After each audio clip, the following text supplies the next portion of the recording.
My name is Doran Cox. We're at Tuckaway Farm in Lee, New Hampshire. I think what we're doing isn't necessarily conventional farming. It's probably closer to what traditional farming was maybe 100 years ago, but with the benefit of modern understanding of biology.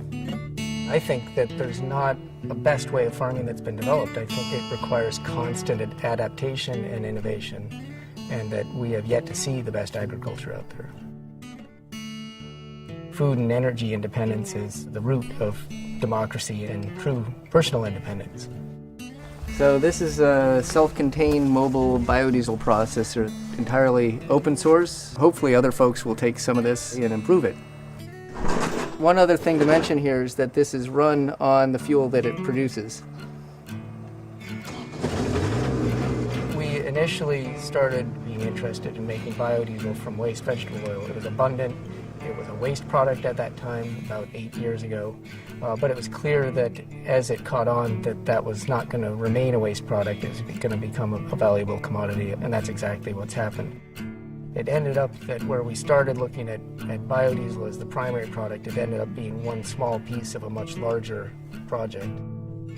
The exploration of the new seeds and the different breeds and technology that we need to develop to adapt to our landscape is so complex that it's too much for one farm to take on alone.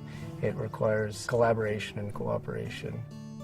FarmHack is a community for farm innovation, and it's based on the principle of the Creative Commons. We're applying the same approach to farm technology.